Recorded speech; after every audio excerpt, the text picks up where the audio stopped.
За 5 дугаар хичээл. За тэгэхээр бид өмнөх хичээлээр эсрэг талын бодох үнүүдийг хэрхэн эддэг талаар ярилцсан гэж.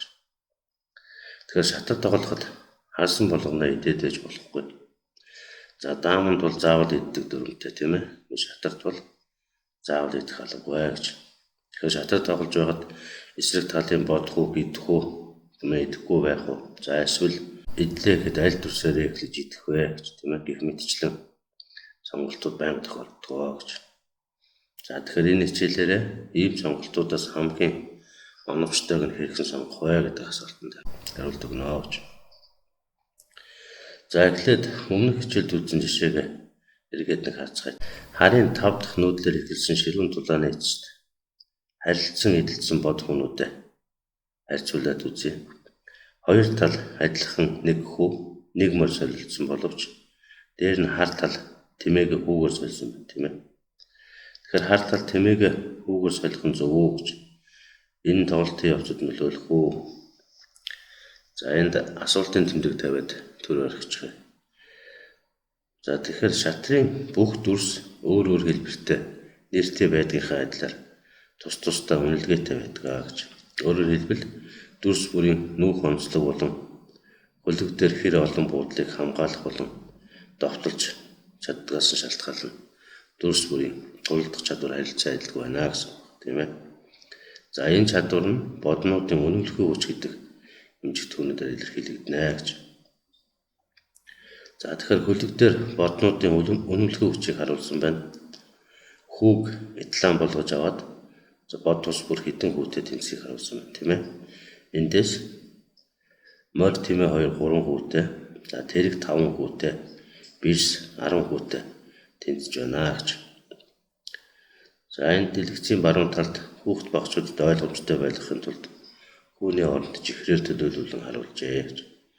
Тэгэхээр сурагчдын маань ихэнх нь хүүхдүүд байдаг тул цаашдаа чихэр гэж яриад явчихнаа. Томчууд нь ойлгох бах тийм ээ. За тэгэхээр яагаад эдгээр боднууд ийм харилцаа адилгүй үнэлгээтэй байдаг вэ? За энэ талаар давчхан яриа. За бирс яагаад хамгийн олон чихэртэй тэнцсэн үү? Хамгийн хүчтэй бод юм бэ гэж. Тэгэхээр зураг дээр хард цагаан 2 бирс байрлуулсан байна. Тэгэхээр хоосон хөлөг дээр хөлгийн төвд байралтай бирс нийт энэ 27 буудалд нүүх чадвартай тийм ээ. За харин хөлгийн буланд байгаа бирс 21 буудалд нүүх чадвартай байна гэж. Өөрөөр хэлбэл бирс хамгийн ихтэй 27 буудал, хамгийн багадаа 21 буудлыг хянах тийм ээ. Довтлох хамгаалах ийм чадвартай байна гэж. Иймээс хамгийн хүчтэй бодонд тооцогддог байна. За тэгвэл тэрэг хоосон хөлгийн хаанч байрлсан 14 буудлыг хянаж чадчихна тийм ээ. Иймээс 5 чихрийн үнэтэй буюу бирснээс 2 дахин бага үнэтэй байх, 8 илгээтэй байх гэж. Бирсний дараах орох хүчтэй бод болох нь тийм ээ. За тийм ээ, хөлгийн төвд байхдаа хамгийн их буюу 13 буудал. За хөлгийн буланж юм уу захад очвол 7 буудлыг хяналтантай байлгаж чаднаа гэж. За гэхдээ өөрийнхөө нүүж чадах өнгийн эсрэг өнгийн буудлуудыг хянах чадваргүй тийм ээ. Тиймээс түүний үнэлгээ багасч 3 чихртэй тэнцүү байх нэ гэж. За морины хувьд хөлгийн төвөөс хамгийн ихтэй 8 буудал. За хөлгийн захад байрлал 4 буудал. За харин хөлгийн буланд очсон морь 2хан буудалд нүүж чадах нэ гэж. За үүнээс гадна морь өмнөх боднууд шиг эсрэг тал руугаа холын зайнаас тийм ээ довтлох чадваргүй тийм ээ. Иймээс 3 чихрийн үнэтэй буюу ойролцоогоор тэмээтэй адилхан үнэлгээтэй байна гэж. За хүү бол ойлгомжтой тийм ээ. Захын хүү ганцхан буудлыг, захын бишгүй бол 2хан буудлыг хянаж чаднаа. За иймээс хамгийн бага үнэлгээтэй хүү байна. Тэгэхээр энд өгүүлж байгаа үнэмлэхүй хүч гэдэг нь тухайн байрлал тоглолтын явцаас үл хамаарах үе үнэлгээ юм. Өөрөөр хэлбэл тоглолцын явцад нөлөөлөхгүй нөхцөлд солилцоо хийх үе үнэлгээ гэж ойлгоно гэж. За солилцоо гэхээр та бүхэн ойлгож байгаа хоёр тал харилцан бодох үгээ эдэлцэх үйлдэлийг л солилцоо гэж нэрлэдэг тийм ээ. Тэгэхээр анхан суралцж байх үедээ энэхүү үнэлгээг баримтлан солилцоо хэн тавуулж болно. За ер нь бол цаашдаа арай илүү төвшин тоглодог болсон үед энэ үнэлгээ баримталж тоглох нь боломжгүй аяндаа ойлгогдно гэж. За одоо солилцоо хийхдээ эдгээр бодны үнэлгээнд дээр үндэслэн хэрхэн тооцоолох хэдэн жишээн дээр харцгаая. Тэгэхээр солилцоо хийхдээ аль талд ашигтай вэ гэдгийг нарийн тооцоолох хэрэгтэй. За хэрэг өөрт ашиггүй юм таалагдахгүй бол солилцоо хийгээс татгалзаж болно, тийм ээ. Шатар заавал идэх алгүй гэж бид ярьсан. Ер нь шатар тоглохдоо дор хаяж хоёр нүүдэл тооцоолж тоглох шаардлагатай байдаг. Өөрөөр хэлбэл би ингэж нүүвэл эсрэг тал ингэж нүүн. За тэгэхээр нь би ингэж гэсэн тооцоодод тоглодог. За тэгээд үүнээс цааш аль өрсөлдөгчөөс айлуулах олон нүүдэл тооцолж чадаж хэмээн даваа байдалтай болно. Хожих магадлал гэснэ л гэсэн үг байна, тийм ээ. За одоо бүгдээр өмнөх хичээлдэр ашигласан жишээнүүдийг харцгаая. Тэгэхээр энд харын ноён цагааны тэрэг юм уу үг идэх боломжтой байсан, тийм ээ. За дэлгэцийн баруун хагаст дүүс тус бүрийн үнэлгээг харуулсан байна. Тэгэхээр энд хэрв тэргийг нь идвэл 5 чихрийн хожоотой болох нь, тийм ээ. За харин хүүг нь идвэл 1 чихрийн хожоотой болох нэ. Тэгэхээр ойлгомжтой, тийм ээ. Тэргийг нь идэх нь илүү ашигтай байна гэж ойлгох. Тэгэхээр энд бол цагааны тэргүү хоёр аль нь ч хамгаалагддаг байна, тийм ээ. За дараагийн жишээ гэж. За энд харын тэрэг цагааны бис тэрэг тэмээ хүүг идэх дүрэн боломж байна. За алийг нь идвэл ашигтай бай гэж. За эхлээд бисийг нь идвэл 10 чихрийн ашигтай байна, тийм ээ. Цагааны бисийг идсэн хар тэргийг идэж цагааны ямар нэгэн дүрс алга байна. Өөрөөр хэлбэл цагааны бис хамгаалдаг байна гэж. За тэргийг нь идвэл мөн л хамгаалдаг байна. 5 чихэр идэж болох юм, тийм ээ. За B6 дээр буудал дээр байгаа тэмээг нь идэж болно, тийм ээ. 3 чихэр идэж болно. Гэвч B1-ийн дээрх цагааны тэрэг, тийм ээ, харын тэргийг араас нь очиод идэж орхино. Тэгэхээр 5 чихэр алдлаа гэсэн. Цагааны тэмээ тэргээр хамгаалагдсан байж, тийм ээ. Тэгэхээр зөрүү нь хас 2 буюу 2 чихрийн алдагдлалд орхино гэж ойлгох. За мэдээж E2 дээр хүүг идвэл цагааны бис идэх нь, тийм ээ. 4 чихрийн алдагдлал орно. Тэгэхээр бүр удлаа болох нэ гэж. За иймээс энэ дөрвөн боломжоос хамгийн ашигтай нь цагааны бисийг идэх байна гэж. Энэ мэдчлэн эсрэг талын бодох үг идэхтэй энэ бяцхан тооцоо хийнэ. За дараагийн жишээ мөн л бидний танил байрлал, тийм ээ. Өмнөх хичээлдэр D4 дээр байрлах харын бис. За өөрийгөө тойрсон цагааны 8 дүрсийн аль нэгийг нь идэх боломжтой байна гэж яриад байна. За эдгээрээс алийг нь идвэл хамгийн ашигтай байх бай гэж. За бүгдээр өмнөх жишээнийхтэй адилаар тооцоолж үзье, тийм ээ. Эхлээд B6 буудал дээр бисийг нь идвэл цагаан тал мориороо идэж байна. Тэгэхээр цагааны бис мориороо хамгаалагдсан байна гэсэн. Тэгэхээр цагааны 10 чихрийг идэх боловч буцаагаад 10 чихрээ алдагдвал ямар ч ашиггүй солилцоо болох юм, тийм ээ. За тэгвэл D7 дээрх морийг нь идэ.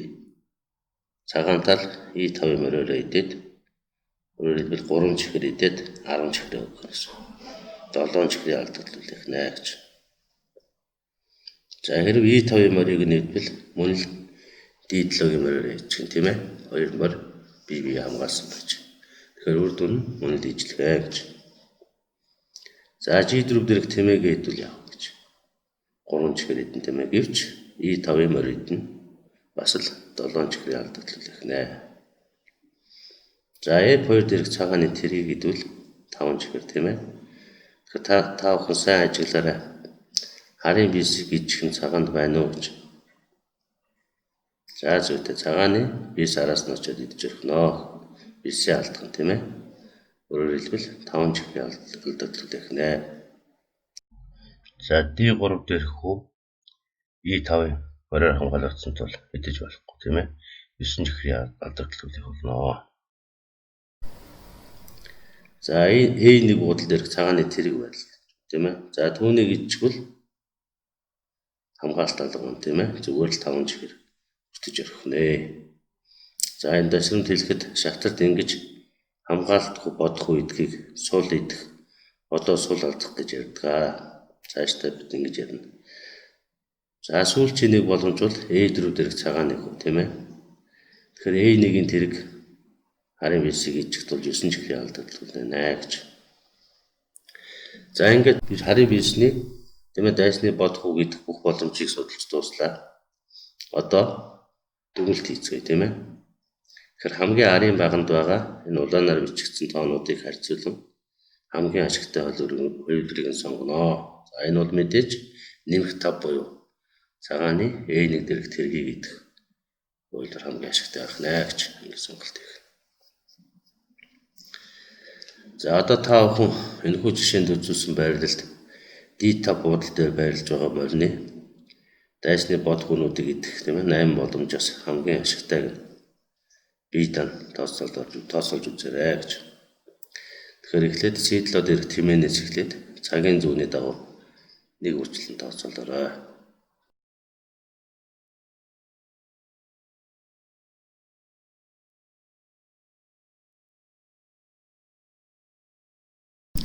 За тэгэхээр дараах дүн гарсан байх.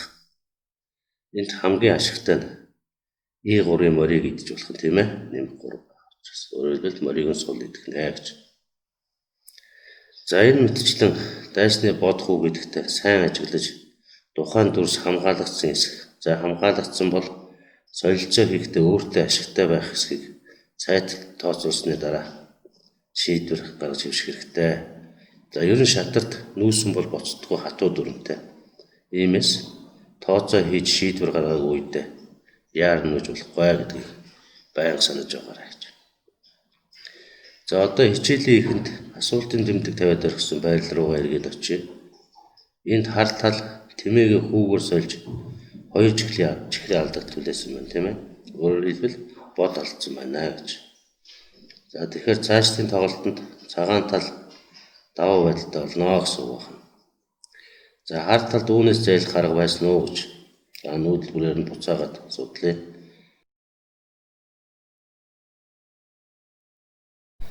За эндээс эхлээд хоёр тал харилцан нэггүй эзлээ дараа хараас D4 дээрх хүүг нь идэхээс татгалзаж болно тийм ээ.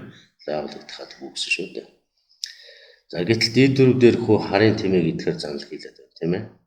За энд нэг юм нэмж хэлэхэд эсрэг талын бод хүүг идэх юм уу?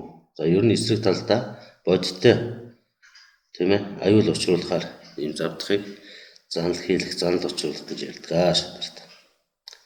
За тэгэхээр хар тал хүүг нь идэлгүй зүхтаасч болно тийм. Жишээ нь B6 руу ухарсгч болно. Ингээд алдагдал хөдөлгөө тоглоом цаашид үргэлжлэх нэ гэж. За харын тэмээ ухрахаас гадна B4 бууд руу зүхтааж бас болно тийм ээ. За тэгэхээр энэ байрлалыг та бүхэн сайн ажиглаарай. Харын тэмээ үүний заналаас зүхтахдаа цагааны ноёныг бас идэхээр занал хийлж байна тийм ээ. За үүнийг шатарт шаг гэж дэрлэдэг. За энэ тухай дараагийн хичээлдээ дэлгэрүүлж ярилцсанаа. За тэгэхээр та бүхэн энэ хичээлээрээ боднуудын үнэмлэхүйн хүч солилцоо хийхдээ түүнийг хэрхэн ашиглах талаар мэдлэгтэй болж авлаа. Эцэст нь дахин хэлэхэд энд өгүүлж байгаа үнэмлэхүйн хүч гэдэг нь тухайн байрлал тоглолтын явцад нөлөөлөхгүй нөхцөлд солилцоо хийх үе эмнэлгээ гэж ойлгох нэ. Тоглолтын тухайн үеийн байрлал тоглолтын явцаа шалтгаалan тийм ээ эдгээр үнэлгээ харилцаа адил өөрчлөгдөнө. Өөрөөр нэг хүү бисний үнэтэй ч болох тохиолдол вэ гэж. За ингээд энэ удаагийн хичээлээ өндөрлөе. Дараагийн хичээлээр дахин уулзтлаа баяр таа.